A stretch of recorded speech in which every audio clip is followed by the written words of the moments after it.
तो definite integration पढ़ रहे थे। टॉपिक क्या चल रहा था? Properties of definite integration.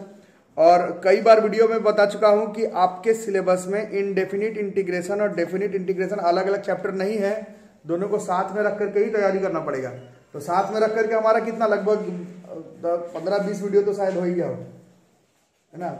तो थोड़ा ध्यान लगाना होगा क्वेश्चंस बनाते समय। आज हम लोग सॉल्व करेंगे questions. This is definite integration based on modulus functions.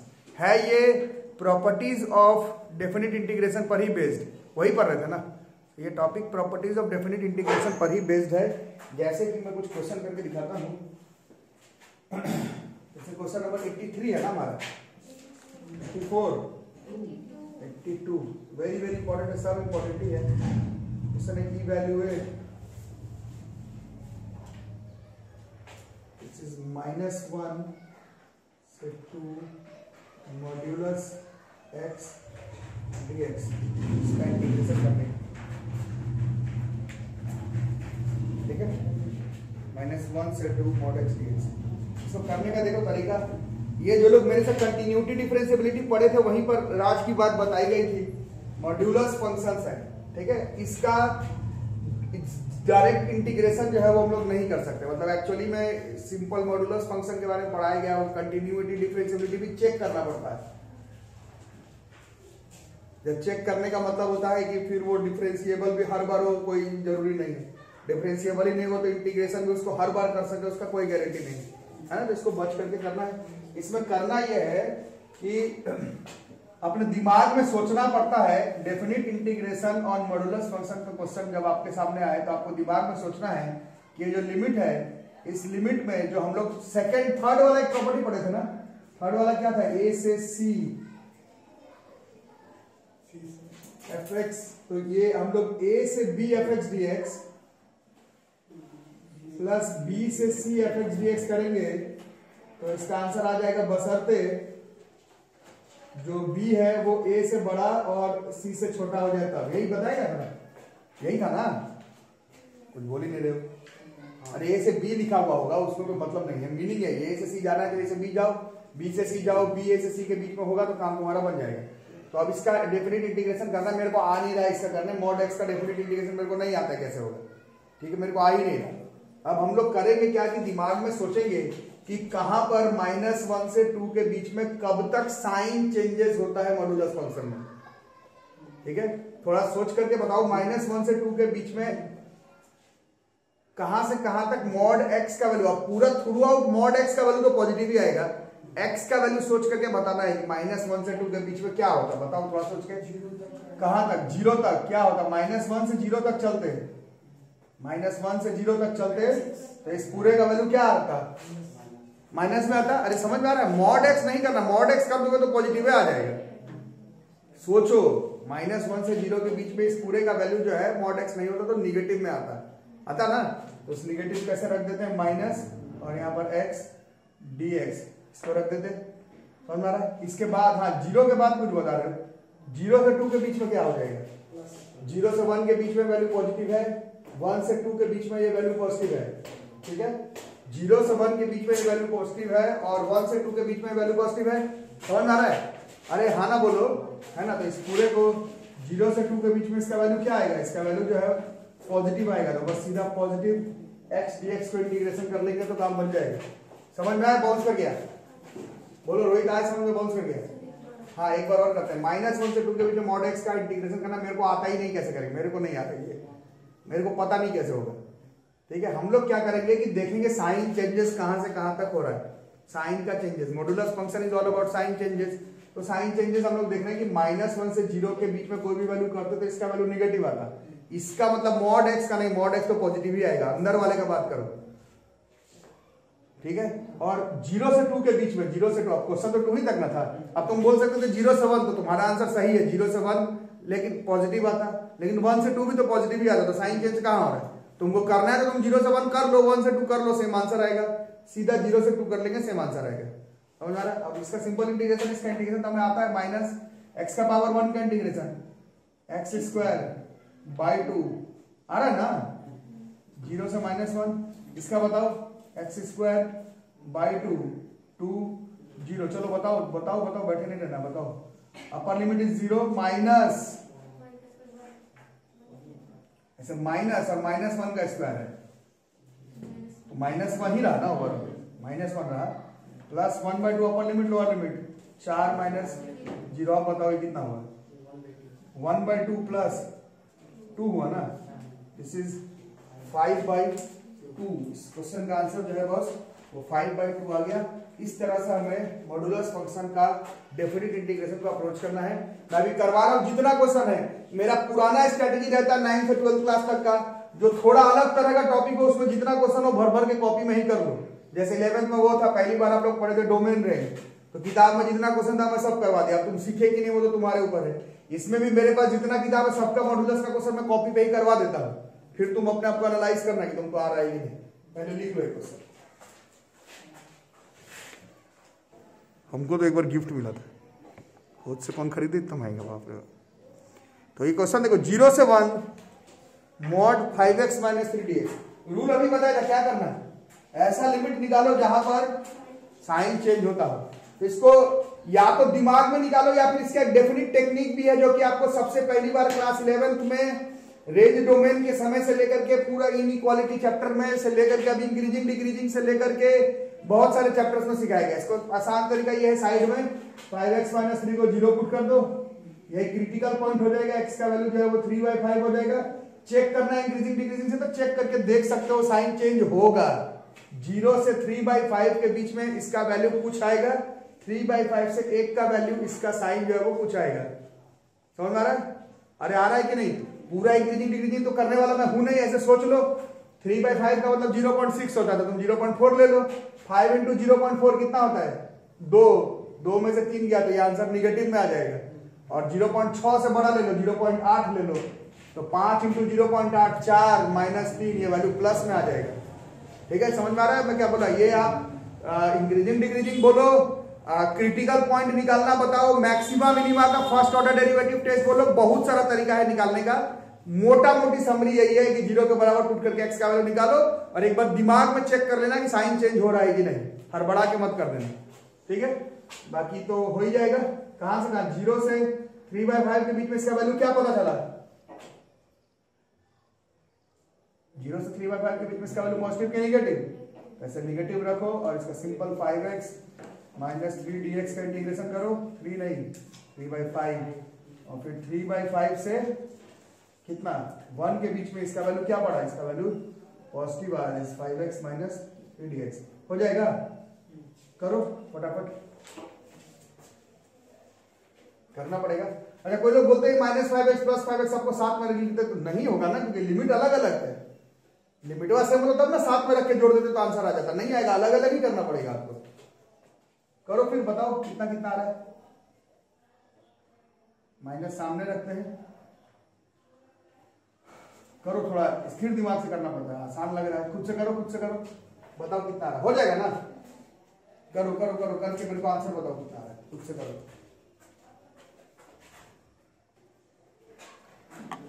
ध्यान से करो, स्टेप बाय स्टेप। इस क्लास में ट्यूशन टीचर को आपको प्लस माइनस नहीं सिखाना है, सिर्फ लिमिट कहां से कहां निकालना है बस वो सिखाना है। उसके बाद तो तुमको इंटीग्रेशन खुद से ही करना पड़ेगा। नहीं, तो इस क्वेश्चन का आंसर 13/10 आ रहा है। स्थिर दिमाग से अपना करके देखो, 13/10 इस क्वेश्चन का आंसर आ रहा है। मैं सिर्फ लिमिट तक बताऊंगा, क्वेश्चन तुमको खुद से ही बनाना पड़ेगा। 0 से पाई mod cos x dx। बताओ, दो क्वेश्चन में मेथड तो सीखे, मैथ्स इज अबाउट मेथड्स। बताओ क्या? 0 से पाई को तोड़ो और बताओ क्या लग रहा है, कहां पर पॉजिटिव कहां से नेगेटिव। ये तो आसान है ना? बताओ कहां से कहां। 0 से पाई मतलब फर्स्ट क्वाड्रेंट से भी जा रहे हो और सेकंड क्वाड्रेंट में भी जा रहे हो, तो ये तो बच्चों वाला है 10th क्लास लेवल पर, 11th क्लास लेवल पर। फर्स्ट क्वाड्रेंट में कॉस का वैल्यू और सेकंड क्वाड्रेंट में ऐड शुगर, कॉस के लिए नेगेटिव, तो बस हो गया, कहानी खत्म। यहीं पर ज्यादा मेहनत नहीं। तो 0 से π/2 के बीच में पॉजिटिव था, जैसे प्लस cos x dx का इंटीग्रेशन करेंगे, और π/2 से पाई के बीच में इसका आंसर माइनस आएगा, ये अभी आप लोग खुद बताएं, तो माइनस cos x dx का इंटीग्रेशन करते हैं। cos x का इंटीग्रेशन sin x होता है ना बस। cos x का integration sin x, upper limit lower limit sine pi by 2 minus sine 0, sine pi minus sine pi by 2, sine pi by 2 is 1, sine 0 is 0, sine pi 0, sine pi by 2 is 1, लेकिन minus 1, this is 1 minus minus plus 1, this is plus 2। Panic attack नहीं करना है क्योंकि इसमें कुछ कुछ question panic attack वाला है, इसको बनाओ। ये जो क्वेश्चन है बोर्ड्स, जेई, स्कूल, एनडीए सब तरफ से इंपॉर्टेंट क्वेश्चन है।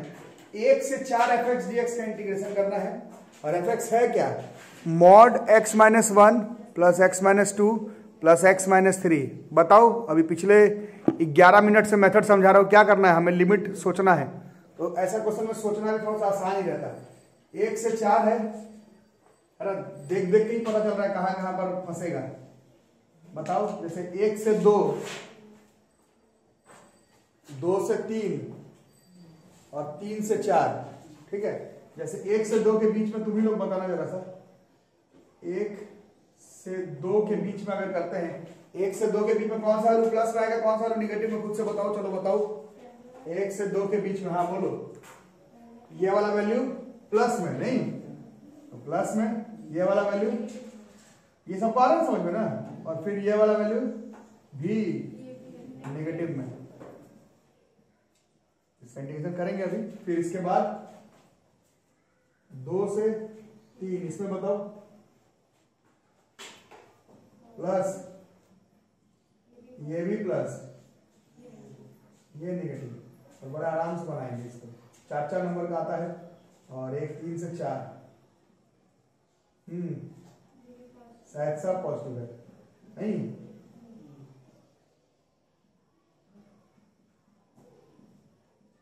बस थोड़ा कर लो इसको, थोड़ा बढ़िया से सेटअप कर लो, नहीं तो दिक्कत होगा तुम्हें। तो क्या होगा, एक्स एक्स कट जाएगा, क्या बच रहा है, -1, 3 प्लस 2 5 में से 1 गया 4, माइनस एक्स डी एक्स बच रहा है। शायद एक बार चेक कर लेना, कुछ गलत हो गया क्या, एक बार देख लो।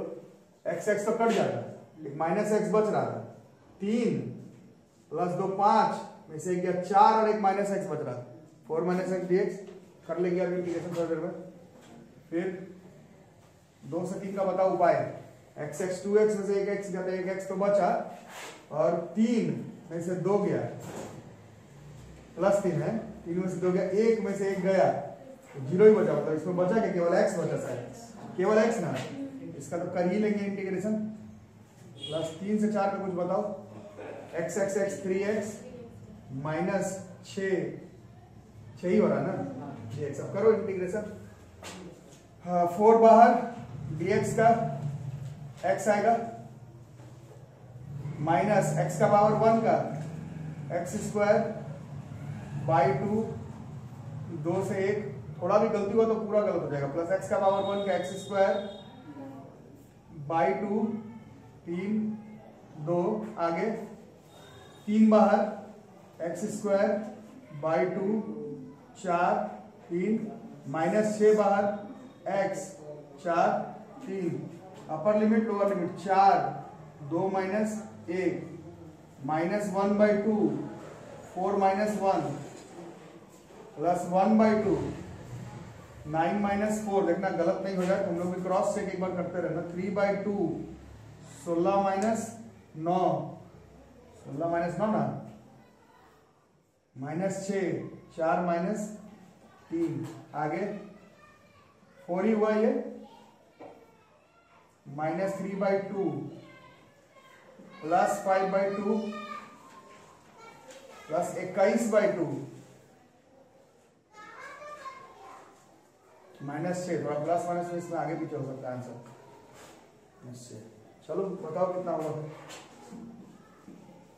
इसे हमें 2, 8, 3, 5, 21, 12, 21, 5, 26, 26, 8, 34, 34 में से 15 गया, 19 बाई 2, मोस्ट प्रोबेबली सही होगा, उसका क्वेश्चन है 19/2 इस क्वेश्चन का सही आंसर है। थोड़ा स्थिर दिमाग से बनाना होता है, नहीं तो गड़बड़ हो जाता है।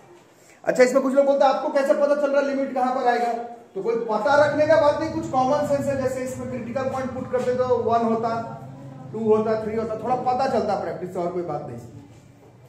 ठीक है,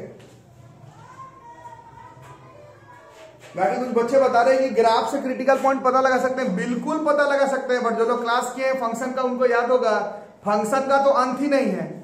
लीनियर फंक्शन और थोड़ा हल्का फुल्का फंक्शन का तो ठीक है, बट सब तरह का है। जैसे ऐसा क्वेश्चन में ग्राफ बना करके क्रिटिकल पॉइंट पता लगा करके फिर क्वेश्चन करेंगे तो रात हो जाएगा बनाते बनाते।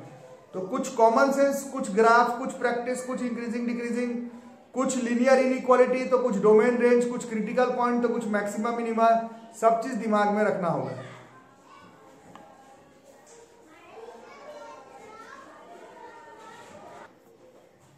अगला देखो बना के 0 से 4 fx dx से fx बराबर है mod x plus mod x minus 2 plus mod x minus 4 dx। ये वाला बनाओ बच्चों। जैसे अप्रोच करोगे तो लगेगा कि पिछले क्वेश्चन जैसा 0 से 1 रखते हैं, 1 से 2 रखते हैं, 2 से 3 रखते हैं, 3 से 4, बट एक्चुअली में जब रखना शुरू करोगे तो मालूम चल रहा होगा कि 0 से 1 और 1 से 2 दोनों में सेम पैटर्न बन रहा है। साइनवा चेंज होना चाहिए, तो साइन चेंज ही नहीं हो रहा। क्रिटिकल पॉइंट पढ़े थे मैक्सिमम मिनिमम में, पॉइंट क्रिटिकल होना चाहिए। 0 से 1 क्रिटिकल पॉइंट नहीं है इसका, 0 से 2 क्रिटिकल पॉइंट है और फिर 2 से 4 क्रिटिकल पॉइंट है। इस क्वेश्चन को पहले 0 से 2 पर बनाएंगे, 2 से 4 के बीच में बनाएंगे और जोड़ देंगे। एग्जाम में नहीं समझ पाओ तो 0 से 1, 1 से 2 करना, दोनों एक ही आएगा, कोई दिक्कत नहीं, जोड़ोगे आंसर आएगा। फिर 2 से 3, 3 से 4 करोगे तो भी जुड़ जाड़ के आएगा। बट क्रिटिकल पॉइंट इस क्वेश्चन का 0 से 2 है और 2 से 4 है। जल्दी करके देखो, आंसर 20 आएगा, करके देख लेना। 0 से 2, फिर 2 से 4, पिछला क्वेश्चन जैसा समझाया वैसे करके देखना। पूरा चांस है इस बार JEE mains and school examination में ये क्वेश्चन, इस तरह का क्वेश्चन आने का। आंसर विल बी 20, खुद से करके देखो।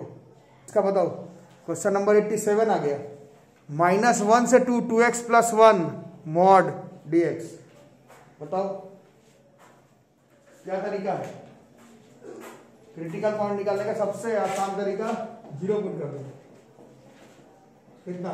-1 मतलब यही पर चेक होगा और एक बार चेक करके देख भी लेना। ठीक है, तो -1 से -1/2 के बीच में वैल्यू क्या आएगा? -1 से -1/2 मतलब जैसे -1 से -0.5 हुआ तो इसके बीच में कौन सा वैल्यू होता है? -0.3 जैसे, है ना। -1 से 0.5 के बीच में 0.7 हुआ होगा ना।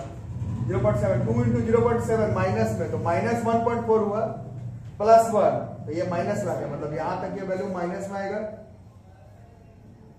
और -1/2 से अब दिमाग कह रहा है कि 0 तक जाए, फिर 0 से 1 तक जाए, 2 तक जाए, बट लगता नहीं है। मेरे को लगता है सब में सेम ही आएगा। एक बार करके देखो, मेरे को तो लगता है सीधा ये -1/2 से 2 तक हर बार सेम ही वैल्यू आएगा। करके चेक कर सकते हैं। जैसे 0 पर किए तो ये प्लस आया, +1 पे किए तो भी प्लस में आया, और -1/2 से 2 के बीच में माइनस हो गई वैल्यू। बताओ, -0.5 यहाँ नंबर लाइन पे -1 0 यहाँ पर होता है -0.5, 0.3 होगा ना। 0.3, 2 into 0.3 माइनस में कितना हुआ? -0.6 प्लस 1, ये प्लस में ही आ रहा है। तो कॉमन सेंस कह रहा है, मन कर रहा है कि -1/2 से 0 करे, 0 से 1 करे, 1 से 2 करे, बट उसमें साइन चेंज नहीं हो रहा। तो झूठ मूठ का करके कोई फायदा नहीं है। पूरे -1/2 से 2 तक इसका वैल्यू जो है वो प्लस में आएगा। ठीक है, इसको करके देख लो। आंसर जो है बताना है। आंसर बताओ। मेरा काम सिर्फ लिमिट पता लगाने तक का है, इंटीग्रेशन मैं नहीं करूंगा डेफिनेट इन सबका। अगला करो। उसका आंसर 15/2 आ रहा था, तो एक 15/2 ना 15/2 एक बार मिला लेना ऑनलाइन वाले लोग, और बाकी ये करके देखते हैं। 87, 88, चलो इवैल्यूएट -π/2 से π/2 क्या खा रहे हो तुम लोग? mod sin x dx Kurkure चल रहा है, बताइए हद होगी। ये तुम लोग बना के खा क्या करोगे?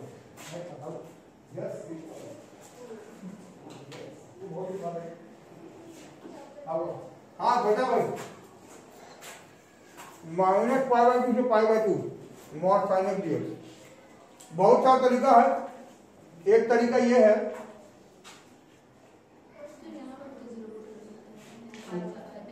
दिक्कत होगा यहाँ पर बिल्कुल बता सकते हैं। थोड़ा सोचो, साइन एक्स को जीरो पुट करते तो एक्स का वैल्यू क्या आएगा?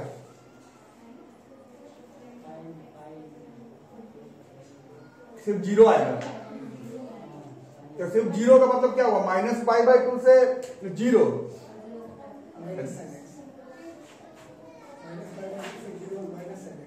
हाँ, माइनस पाई बाई टू से जीरो, सही सही बोल रहे हो। माइनस पाई बाई टू से जीरो तो माइनस में आएगा ना, माइनस पाई बाई टू से जीरो, तो साइन ऑफ माइनस थीटा बराबर माइनस साइन थीटा, तो माइनस में आएगा। और फिर पाई बाई टू से, फिर जीरो से पाई बाई टू प्लस में आएगा। तो सही है, आपकी बातें सही है, ठीक है। तो वो समझ में आ रहा है ना। इसका एक उपाय है, माइनस पाई बाई टू से जीरो कर लो, ये आंसर निगेटिव में आएगा, और फिर जीरो से पाई बाई टू के प्लस में आएगा, उससे आ जाएगा। एक और तरीका बताता हूँ इस क्वेश्चन के लिए, क्योंकि क्वेश्चन आपके एनसीईआरटी में सॉल्व एग्जाम्पल में दिया हुआ है, इसलिए मैं किताब में कैसा दिया हुआ बताता हूँ। वैसे आपका भी आंसर सही है, ठीक है। किताब में ऐसा दिया हुआ, देखो ये मॉड साइन एक्स एक्चुअली में इवन फंक्शन है। इवन फंक्शन किसको कहते थे? F of x. अगर मॉड साइन एक्स है तो एफ ऑफ माइनस एक्स भी करता है, तो साइन ऑफ माइनस एक्स आता है, sine of minus x minus sine x होता है, और फिर उसमें मॉड लगा लेते तो फिर प्लस साइन एक्स आ जाता है। समझ में आया कि बाउंस कर गया? आ गया। इसका मतलब क्या? मॉड साइन एक्स जो है वो इवन फंक्शन है। इवन फंक्शन वाला एक प्रॉपर्टी याद आ रहा है, वो बताओ कितना था? जीरो तो तब हो जाता था जब ऑड वाला हो जाता। इवन वाले में क्या होता? टू बाहर आ जाता ना, टू बाहर आ जाता था, और आधा होता था जीरो वाले में, मतलब इवन वाले में नहीं, आधा वाला इवन फंक्शन में नहीं था। देख लो एक बार,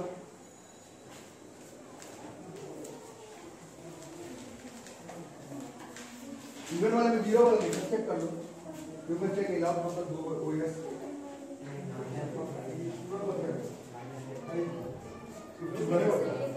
दो जीरो से होगा था, तो कैसे आधा बोल दिए? ऐसा फिर गलती हो जाएगा। आधा वाला उसमें था, 2a माइनस एक्स वाला, जीरो से हो जा रहा था, तो ये कितना हो जाएगा बोलो? जीरो से ए कौन है, मतलब उसमें जीरो से 2 है, जीरो से ए ही था क्वेश्चन। क्वेश्चन माइनस ए से ए, तो जीरो से ए हो जाना था। अरे याद आ रहा है इवन फंक्शन वाला। प्रॉपर्टी नंबर कौन सा है? प्रॉपर्टी नंबर एक बार 7 देख लेना। तो ये सीधा जीरो से ए, जीरो से pi by two mod sine x dx हो गया। समझ आ रहा बात? और इसमें तो लिमिट निकालने का भी दिक्कत नहीं। जीरो से पाई बाई टू मतलब फर्स्ट क्वाड्रेंट का, फर्स्ट क्वाड्रेंट में साइन एक्स का वैल्यू प्लस होता था, चुपचाप बस जीरो से पाई बाई टू केवल साइन एक्स का कर देते। केवल साइन एक्स का integration is minus cos x, upper limit lower limit minus. और देखो लिमिट देखो यार, तुम लोग प्रॉपर्टी भी गलत बता रहे हो।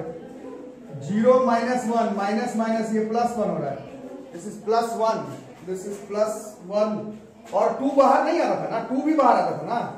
अभी भी गलत प्रॉपर्टी बता रहे है ना, ये 2 भी बाहर आता था। ये ऐसे था जो लोग भूल रहे। माइनस ए से A F x D x, ये सीधा होता है ट्वाइस ऑफ जीरो से A F x D x when F x is an even function. जल्दी जल्दी समझ में आ रहा है ना? ये 2 भी होता, इंटू 2 भी होता, इंटू 2 भी होता, इंटू 2 भी होता, इसका आंसर 2 आ जाता। वैसे जैसे आप लोग बता रहे थे उससे भी करेक्ट आंसर आएगा। माइनस पाई बाई टू से जीरो, जीरो से पाई बाई टू, उससे भी सेम आंसर आएगा। माइनस पाई बाई टू से जीरो के बीच में वो निगेटिव आता, और पाई बाई टू से नहीं, फिर जीरो से पाई बाई टू के प्लस आता, उससे भी आता। जल्दी जल्दी करो, जल्दी जल्दी करो। एक इस चैप्टर का जो चैंपियन क्वेश्चन है उसको अभी हम लोग बनाएंगे। ये इस चैप्टर का सबसे इंपॉर्टेंट क्वेश्चन, इस चैप्टर का सबसे इंपॉर्टेंट क्वेश्चन है, the most important question NCERT JEE में, जेईई एडवांस 6 टाइम बोर्ड के एग्जाम में आ चुका है क्वेश्चन। दिस इज -1 से 3/2 x sine pi x D x. तो इसका इंटीग्रेशन तो बहुत लंबा है, वो तो एनसीईआरटी में सॉल्व एग्जाम्पल है, तो आप कर लेंगे। लिमिट पर चर्चा कर लेते हैं अभी, ठीक है। तो बताओ क्या लगता है, पता लगाने का कोई ऐसे जेन्युइन तरीका नहीं है? एक्स साइन पाई एक्स का ग्राफ तुम नहीं बना सकते हो, साइन पाई एक्स का बना लेते, एक्स साइन पाई एक्स का नहीं बना पाओगे। कॉमन सेंस ही लगा सकते हैं। क्रिटिकल पॉइंट निकालने के लिए साइन पाई एक्स बराबर 0 करते, जैसे 0 अभी कर ही रहते ना, 0 करके तुम बता रहे थे शॉर्टकट में, तो मैं भी कर देता हूं। साइन थीटा बराबर 0, तो थीटा बराबर एन पाई, तो पाई पाई कट गया, तो एक्स बराबर एन और एन, एक्स बराबर एन और एन 0 से चलता है। क्लास 11th में आपको पढ़ाया गया है ट्रिग्नोमेट्री चैप्टर में, है ना। तो आप थोड़ा सोचो, रूल तो कह रहा है कि हमें जाना है -1 से 0, फिर 0 से 1, फिर 1 से 3/2। रूल तो ये कह रहा है कि ऐसे जाना। आ रहा ना समझ? कुछ गलत हो गया क्या? सही लग रहा है? जो n 0 से चलता था, इसमें आप लोग जो ट्रिग्नोमेट्री पढ़े हैं 11th क्लास में, उसमें आपको पढ़ाया गया principal value and general solution वाले, ठीक है। खैर छोड़ो, अब हमको -1 से 0 के बीच में कोई वैल्यू बताओ। चलो बताओ, -1 से 0 के बीच में, चलो बताओ कोई वैल्यू बताओ -1 से 0 के बीच में। अरे बोलो बेटे क्या वो -0.5, -0.5 और साइन ऑफ माइनस थीटा, वो माइनस हो जाएगा, तो इसका माइनस और इसका माइनस वो प्लस हो जाएगा, तो थ्रू आउट वैल्यू जो है वो प्लस में रहेगा इसके बीच में। आ रहा है समझ में? अब 0 से 1 के बीच में तो सोचने की बात ही नहीं है। 0 से 1 के बीच में मतलब पॉजिटिव वैल्यू हुआ, है ना, पॉजिटिव वैल्यू है, पॉजिटिव वैल्यू है, पॉजिटिव वैल्यू, तो ये पॉजिटिव और ये पॉजिटिव, तो ये वाला वैल्यू जो है वो पॉजिटिव आ रहा है, ठीक है। और 1 से 3/2 के बीच में बताओ, 1 से 3/2 के बीच में बताओ, जैसे 1.25 लिए, अरे बताना ही पड़ेगा, पता लगाने का कोई तरीका नहीं है। 1 से 1.5 के जैसे 1.25 लिए, तो ये वाला value positive, sine pi into 1.25, तो कौन से क्वाड्रेंट में चले गए? हाँ बोलो, थर्ड क्वाड्रेंट में गए। पाई इंटू 1 फर्स्ट क्वाड्रेंट, 1 से थोड़ा बड़ा ले रहे हो, थर्ड क्वाड्रेंट में चले गए। एड शुगर 2, तो साइन का वैल्यू जो है वो निगेटिव है, तो ये पॉजिटिव और ये निगेटिव, तो यहां पर साइन जो है वो चेंज हो रहा है। तो रूल के हिसाब से चलते तो -1 से 0, 0 से 1, 1 से 3/2 होता, बट इसमें साइन चेंज नहीं हो रहा है। इसका क्या मतलब समझे? इस क्वेश्चन को तुमको सीधा कहां से कहां पहुंचा देना है, -1 से 1 के बीच में इसका वैल्यू प्लस आ रहा है, तो x sin pi x dx का इंटीग्रेशन करेंगे, और फिर 1 से 3/2 के बीच में पता चल रहा है कि इसका आंसर जो है बस वो निगेटिव में है, इसके बीच में x sin pi x dx का इंटीग्रेशन करेंगे और आंसर जो है वो हमारा आएगा। समझ में आ रहा था? कोई डाउट? ये कई साल हम लोग बच्चों को समझाए कि नहीं आ रहा तो याद करके चले जाना एग्जाम में लिमिट क्या आएगा, but as a good student you should know कि कहां से क्या लिमिट आ रहा है। बाकी इसका इंटीग्रेशन काफी टफ है, बट हम लोग इंडेफिनिट इंटीग्रेशन कर चुके हैं, इससे कई गुना टफ आप क्वेश्चन बना करके लाए हैं। इसको आप लोग सॉल्व करेंगे, u इंटू v से अप्रोच होगा, और u इंटू v का डेफिनिट कैसे बताया जाता है वो मैं सिखा चुका हूं आप लोगों को। पहले u इंटू v कर लेना, लिमिट लगा लेना, इसको अलग से सॉल्व कर लेना, जो और ज्यादा मुश्किल नहीं है। एक बार जो करोगे इसका इंटीग्रेशन हुआ तो वही आएगा, बस लिमिट पे करना है। आंसर मैं बता देता हूं, घर पर एक बार मिला करके देखना। चैंपियन क्वेश्चन है चैप्टर का, 3 पाई प्लस 1/π² आएगा इसका आंसर, 3 पाई प्लस 1/π²। सब brilliant question of this chapter. और यहाँ पर हमारा 89 question definite integration on modulus function यहाँ पर हो गया। कुछ और क्वेश्चन प्लस और कुछ मिसलेनियस क्वेश्चन करते हुए एक क्लास और में हमारा इंटीग्रेशन जो है वो खत्म हो जाएगा, ठीक है। तो अच्छे बच्चे समझ रहे होंगे, एग्जाम्पल में x sin pi x dx है, क्वेश्चन में x cos pi x dx है किताब में, कोई भी किताब में, NCERT, RS Agarwal, RD Sharma के जैसे ना, एक वाला एग्जाम्पल में है, एक कॉस वाला जो है वो क्वेश्चन में मिलेगा, करके देखना। नहीं आए तो अगले क्लास में अप्रोच करेंगे, ठीक है। तो एक क्लास और में हम लोग इंटीग्रेशन अपना क्लोज कर देंगे। मिलते हैं अगले क्लास में, तब तक के लिए थैंक यू।